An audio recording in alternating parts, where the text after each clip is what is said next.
चलिए फिर पार्ट 3 शुरू करते हैं। पार्ट 3 में होता क्या है? अरे भाई, जीएसटी चार्ज करना तो हमने सीख लिया और जनरली सब जीएसटी चार्ज करना सब सिखा भी देते हैं, लेकिन जीएसटी कहाँ चार्ज नहीं करना है वो बहुत कम सिखाते हैं। तो चलिए फिर शुरू करते हैं। तो जब भी कोई ओनर कैपिटल इंट्रोड्यूस करता है तो वहाँ पे जीएसटी नहीं लगता। ओके, जैसे कि cash account, bank account debited to capital account.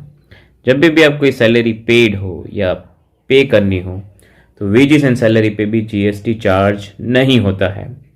ध्यान से रखना, ये थोड़ा इंपॉर्टेंट है। Electricity bill and water bill pay भी कभी भी जीएसटी नहीं लगता है। अगर यकीन ना आए तो अपना खुद का इलेक्ट्रिसिटी बिल और वाटर बिल जो है और जो पेड किया हुआ है या जो भी है उसकी कॉपी उसमें देख लेना, उसमें जीएसटी नहीं होगा। जब भी आप इंटरेस्ट आपने पे कर दिया है या पेएबल है, पेएबल मतलब भविष्य में आपको पे करना है, उस पर भी जीएसटी नहीं लगता है। इंटरेस्ट मतलब ब्याज जो अगर आपने रिसीव किया है या रिसीव करने वाले हो तो उस पर भी जीएसटी नहीं लगता है।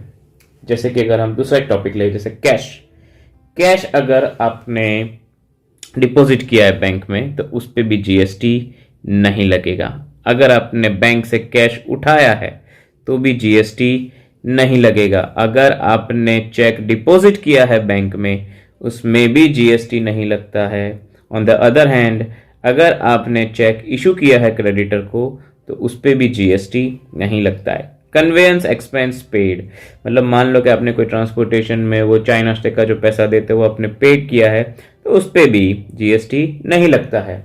रही बात डेप्रिसिएशन की तो बहुत ही क्लियर है कि डेप्रिसिएशन जो है वो फिक्स्ड एसेट पे लगता है, जैसे मशीनरी और फर्नीचर यहाँ पे एग्जांपल लिया हुआ है। तो वहाँ पे डेप्रिसिएशन में कभी भी जीएसटी नहीं लगता है। हाँ, एक चीज़ मैं नोट करके बताता हूँ, जब आप मशीन परचेस करते हो तब जीएसटी लगता है, लेकिन जो डेप्रिसिएशन है उसमें जीएसटी नहीं लगता है। एमोर्टाइजेशन मतलब कोई भी इंटेंजिबल एसेट होती है जिसकी वैल्यू दिन ब दिन घटती जाती है या ग्रेजुअली घटती जाती है, वो कॉन्सेप्ट को हम बोलते हैं amortisation.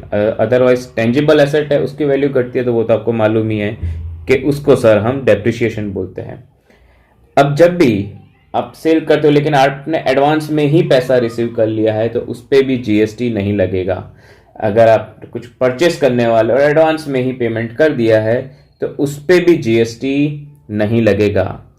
I hope students everyone सबको ये समझ में आया कि ये कुछ 18 चीज़ें हैं जहाँ पे आपको जीएसटी चार्ज नहीं होता है। याद रखना, ये चीज़ों में आपको जीएसटी चार्ज करना नहीं है और पे भी नहीं करना है। तो जल्दी से इसको लाइक करो, शेयर करो और जो बेल आइकन है उसको हिट कर दो। Thank you so much.